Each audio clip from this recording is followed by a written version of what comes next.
kalau dilihat ini usaha yang didirikan ini kan tahun 96 terbetik idenya, tapi mulai menjejak itu usaha yang saya dirikan itu tahun 97 waktu ada krisis.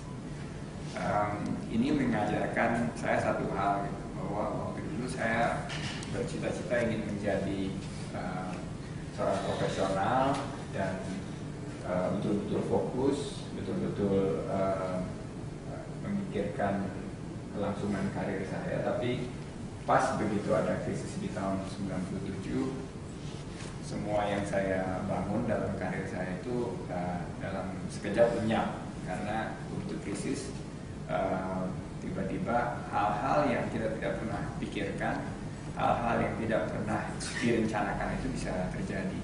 Jadi singkat kata, walaupun karir saya baik, walaupun komitmen daripada kita sebagai profesional itu sudah diberikan begitu banyak, ternyata ada krisis, kita tidak memiliki kontrol. Satu hal yang saya pelajari dari situ, bahwa banyak hal di luar kontrol kita. Jadi kita mesti bersiap-siap dalam setiap kesempatan. Jadi resiko itu adalah bagian yang tidak terpisahkan daripada baik kita sebagai profesional, terutama kalau kita sebagai entrepreneur. Jadi itu saya terima, dan memang jatuh terpuruk krisis 97 itu akhirnya memaksa saya untuk setelah di PHK memusatkan diri kepada usaha yang saya dirikan ini. Dan memang awalnya sangat jangan bermimpilah kantor seperti ini gitu. Awalnya sangat-sangat sederhana. Kita kantornya hanya 8 kali 10 meter di Kuningan sana, Jalan Kuningan, kita sewa, dan karpetnya warna pink, banyak kaca-kacanya gitu, nggak seperti kantor gitu. Saya tanya sama partner saya, Rosan tadi, Pak Rosan yang tadi jalan sama saya, ini kok kita kantornya seperti ini, lebih mirip bukan kantor penasihat keuangan gitu, konsultan keuangan. Jadi dia bilang ini memang dulu ini adalah bekas kantor modeling agency. Jadi pantesan banyak kaca-kacanya untuk orang latihan menjadi model. Terus kita tapi nggak memiliki pendanaan untuk merenovasi kantor. Jadi kita akalin waktu itu gimana caranya ngajak klien ke kantor kalau kita ingin menjual jasa kita, karena begitu datang ke kantor kita pasti dia akan berpikir, wah ini sih nggak bonafit, ini punya kantor seperti ini ingin menawarkan konsultasi keuangan. Akhirnya kita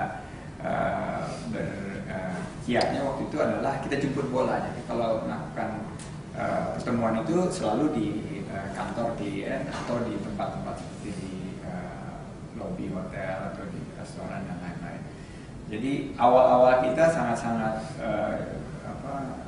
susah, jatuh bangun, dan kadang-kadang memikirkan gaji karyawan yang ikut sama kita aja sangat sulit.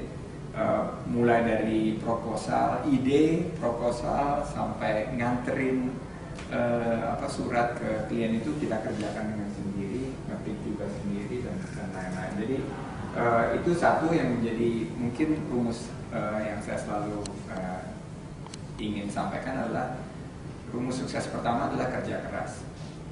Jadi kita tuh harus punya komitmen untuk melakukan suatu pekerjaan dengan 100% komitmen kerja keras. Nah, nggak cukup kerja keras, karena pada saat itu juga banyak sekali tantangan, karena kita sebagai pengusaha muda, sebagai yang tidak memiliki pengalaman, susah kadang-kadang bersaing sama konsultan asing maupun konsultan-konsultan yang sudah lebih dahulu menggeluti bidang konsultasi keuangan. Akhirnya kita melakukan rumus kedua, gitu. Kita harus kerja cerdas. Kerja cerdas itu ya kita betul-betul menggunakan segala akal, pikiran, research yang kita miliki untuk memulai suatu memberikan suatu solusi kepada klien. Jadi kalau misalnya sebagai konsultan atau sebagai misalnya bisnisnya busana muslim atau food and beverage, kita harus menawarkan suatu solusi minuman sehat dan lain-lain, yaitu apa solusi yang kita bisa berikan kepada pasar, kepada calon daripada pengguna produk maupun jasa kita. Jadi waktu itu kita salah satu solusi kerja cerdasnya itu karena banyak saingan, akhirnya kita tawarkan solusi yang kan klien kadang-kadang nggak mau bayar di depan. Kita bilang oke, nggak usah bayar di depan, bayar nanti kalau sudah restrukturisasi keuangannya sudah selesai. Atau kadang-kadang tetap juga mereka nggak bisa melakukan pembayaran itu, kita memberikan solusi cerdas, yaitu ya kalau tidak bisa membayar dengan dana tunai, bisa dalam bentuk saham. Nah, saham-saham yang kecil-kecil itu dalam setiap restrukturisasi kita kumpulkan dan akhirnya menjadi transformasi daripada perusahaan ini dari perusahaan konsultasi menjadi perusahaan investasi. Nah, itu hasil daripada kerja cerdas. Jadi awalnya kita memberikan konsultasi kepada perusahaan batubara, pada saat akhirnya kita bisa memiliki saham di perusahaan batubara. Awalnya kita memberikan konsultasi di perusahaan infrastruktur, sekarang ini kita memiliki saham di perusahaan infrastruktur. Jadi pilar kedua adalah kerja cerdas. Pilar ketiga yang selalu kadang-kadang dilupakan oleh pengusaha, khususnya pengusaha muda, adalah kerja tuntas. Finish what you started. Jadi kalau memulai sesuatu itu kita harus akhiri, kita harus konkretkan, kita harus selesaikan. Kadang-kadang kita memulai suatu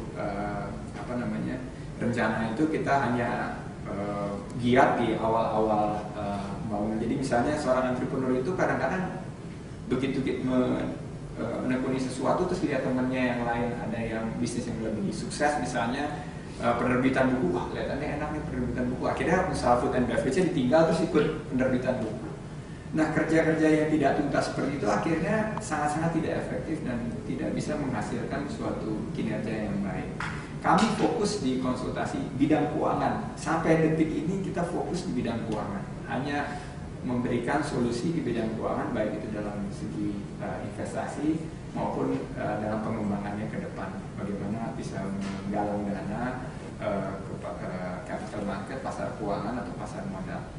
Jadi kita fokus terus dan kerja kita tuntas. Apa yang kita awali di tahun 97 tuntas sampai sekarang. Jadi kuncinya adalah kerja tuntas itu kita harus mampu melakukan sesuatu dengan fokus, dan walaupun kita seorang entrepreneur kita harus tetap profesional, tetap datang ke kantor jam 9, berikan contoh kepada pegawai kita bahwa kita yang paling pertama ada di kantor, kita paling terakhir yang pulang dari kantor juga. Komitmen itu yang selalu akan dihargai, karena sebagai seorang pemimpin bukan dinilai daripada apa yang dia ucapkan, tapi apa yang dia lakukan. Lead by example, memberikan contoh adalah salah satu yang menurut saya adalah kiat menjadi seorang pemimpin yang paling relevan pada saat ini. Terakhir yang ingin saya share adalah pada ujungnya kita harus kerja ikhlas. Semua itu harus dimulai dengan niat yang baik, dan pada akhirnya harus ada keikhlasan. Karena apa ikhtiar yang kita sampaikan ini akhirnya mungkin bisa membuahkan hasil, mungkin juga tertunda.